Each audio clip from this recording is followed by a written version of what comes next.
Social activist Ashraf Haider ने आज BJP की रैली को लेकर उठाए बड़े सवाल।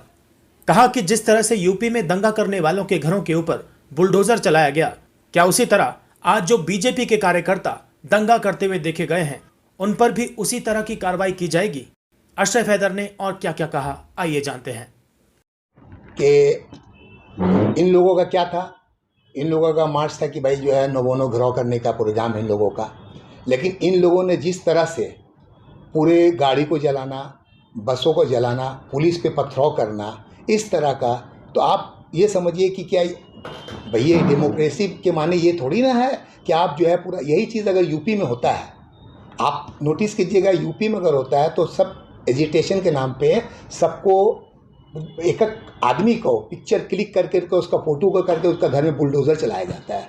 तो मैं वेस्ट बंगाल गवर्नमेंट से ये अपील करता हूँ, हमारा एकदम परजोर अपील करता हूँ कि भाई आप भी इसी तरह से जो दंगाई थे, इनको मैं दंगाई बोलूँगा, इसलिए कि ये प्रोटेस्टर नहीं थे। प्रोटेस्टर का काम नहीं था। भैया प्रोटेस्ट कोई भी कर सकता है, आप प्रोटेस्ट, आपको राइट है, आप किसी भी तरह घिराव कीजिए, तो आप सब कुछ कीजिए। लेकिन इन लोगों ने घिराव के नाम पे जिस तरह से किया है, आप यूपी में जिस तरह से योगी करते हैं, एक भैया यूपी में आप कीजिए तो वहाँ राम राज, और बंगाल में कीजिएगा तो रावण राज।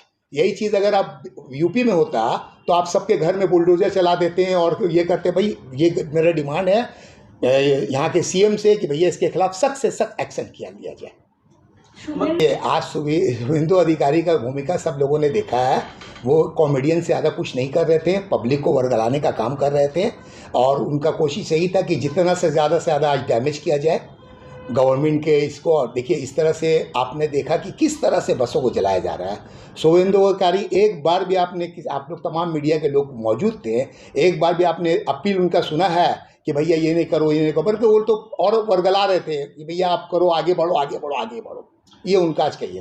देखिए बंगाल के अवाम काफ़ी समझदार हैं। आप लोगों ने देखा कि बंगाल में बहुत बार इस तरह की कोशिश की गई है कि यहाँ पे पॉलिटिक्स के नाम पे दंगाई किया जाए, आपस में हिंदू मुसलमान को बांटने की कोशिश की जाए। लेकिन यहाँ के अवाम, वेस्ट बंगाल के अवाम इंडिया के मुकाबले में काफ़ी समझदार है, सूझबूझ है, एजुकेटेड है, उनको ये सबसे मतलब नहीं। लेकिन बीजेपी हर वक्त ये कोशिश करती रहती है। आप देखिएगा रामनवमी के नाम पे या प्रोटेस्ट के नाम पे या घेराव के नाम पे खाली मतलब आपस में बांटने का काम कर रहा है, जिसका साबित आज आपने इसका सबूत देख लिया। यही मैं बोल रहा हूँ कि यूपी में अगर यही बीजेपी की सरकार यूपी में है, अगर वहाँ पे करते हैं कोई अगर प्रोटेस्ट करते हैं तो आप सबको जब आइडेंटिफाई करके उनको जो है समझ लीजिए कि घर में बुलडोजर चलाते हैं, सब कुछ करते हैं, पुलिस को मारना, आप ये बताइए कहाँ का ये क्या प्रोटेस्टर का काम है? आप क्या इसको प्रोटेस्टर बोल सकते हैं? आप ये बताइए। सब बीजेपी के लोग थे, और कौन लोग होंगे? मतलब दंगाई नाम देंगे? ये बिल्कुल दंगाई है। ये I am not a political person first of all. Mamata भाग गई, ममता रही, इससे हम लोग का ये कोई मतलब नहीं है, ठीक है ना। हमारा बस यही मकसद है बोलने का, और आप लोग के माध्यम से मैं पैगाम देना चाहता हूँ कि ये जो भी हुआ, ममता भाग गई, वो क्या मैटर है? भाग गई मतलब इसका मतलब आपने कहीं ना कहीं इस तरह का माहौल बनाया, उनको मारने की कोशिश किया, तभी तो वो भागी। एक सीएम जब सेफ नहीं है आपके, इससे तो आप सोच लीजिए कि क्या हालत है। वाली नहीं है भागने का। ये लोग तो देखिए इस तरह से बात है कि देखिए अगर यहाँ पे पुलिस अगर चाहती, देखिए पुलिस ने यहाँ पे काफ़ी कंट्रोल में काम किया है। मैं पुलिस को सल्यूट करता हूँ कि उन्होंने। एक बात बताइए कि अगर आपके ऊपर कोई ईंटा पत्थर चलाएगा और आप नोबोनो जो क्या है यहाँ पे, ठीक है ना, सीएम और तमाम मंत्री मिनिस्टर वहाँ बैठते हैं, अगर आप उसमें घुसने की कोशिश कीजिएगा तो आप क्या एक्सपेक्ट करते हैं कि पुलिस क्या उमार भी पत्थर भी खाएगा और टीयर गैस भी नहीं चला, ये भी नहीं कराए प्रोटेस्ट अपने उसको रोकने के लिए? दिलीप घोष, देखिए दिलीप घोष तो बात है कि देखिए ये लोग का बीजेपी ये क्या है। देखिए बीजेपी ऑलरेडी इस समझ में आ गया था बीजेपी वालों को कि भाई यहाँ पे बंगाल में लोग काफ़ी कमज़ोर हो रहे हैं, इनके अंदर इतनी लॉबिंग हो गई है। दिलीप घोष का एक, राहुल सिन्हा का एक ग्रुप, आपका जा कर के अभी जो नया प्रेसिडेंट है उनका अलग ग्रुप, तो इस तरह से डिवाइड हुए हुए हैं। तो इन लोगों ने क्या किया कि इस तरह से जो ख़त्म हो रहे थे लोग बंगाल में, तो इस तरह से दंगाई करके बस को, ट्राम को जला करके, दुकान को जला करके, पुलिस पे पत्थर मार करके अपना जो एक पोजीशन है उसको स्ट्रॉन्ग करने का कोशिश की, इससे ज़्यादा कुछ नहीं किया। सर सबसे बड़ा बात है कि हम तो आपके इस बात से बिल्कुल भी इत्तेफाक नहीं कि 1 लाख से ऊपर आदमी था। ठीक है ना, ये नहीं था। भीड़ थे, लोग थे, ऑपोजिशन यकीनन सा बात है, उन एक ऑपोजिशन पार्टी है बंगाल का, उनके भी वर्कर है, उनके भी कैडर हैं, लेकिन देखिए उनके भी जो वर्कर और कैडर है वो ये काम नहीं करते हैं।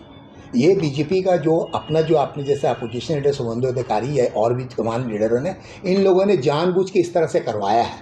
इसलिए करवाया कि इनका जो यहाँ पे असर ख़त्म हो रहा बंगाल में जो इनका जो अपना जो ये है वो टोटल ख़त्म हो गया है। आप देखिएगा कि पूरे हिंदुस्तान में बीजेपी जो है दूसरे तोड़ रहे हैं, यहाँ भी तोड़ने की कोशिश की लेकिन पूरा नाकाम हुआ, बल्कि इनका खुद टूट रहा है पार्टी के अंदर से। आपने देखा कि कई एक MLAs आ गए हैं, MPs आ गए हैं, तो इसको इस कन्वर्ट करने के लिए, डाइवर्ट करने के लिए माइंड का इस तरह से लोगों ने आज हंगामा किया है। शुभेंदु अधिकारी का आज नहीं, एक बहुत अनलिमिटेड वीडियोस है। आप देखिएगा, वो हमेशा यही बोलते हैं कि हम पब्लिक रिप्रेजेंटेटिव हैं। अरे तो पब्लिक रिप्रेजेंटेटिव के माने क्या होता है?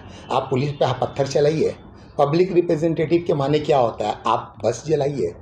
पब्लिक रिप्रेजेंटेटिव के माने क्या होता है? आप एक दूसरा को भड़काइए मारने पीटने के लिए। अरे पब्लिक रिप्रेजेंटेटिव तो इसीलिए होता है कि भैया वो आवाम के, पब्लिक के काम करे। लेकिन आपने देखा शुभेंदु अधिकारी को, वो किस तरह से आज एग्रेसिव थे। आपने उनका बॉडी लैंग्वेज देखा है कि किस तरह से एग्रेसिव थे। वो तो एकदम क्रिमिनल वाला मामला वाला कर रहे थे।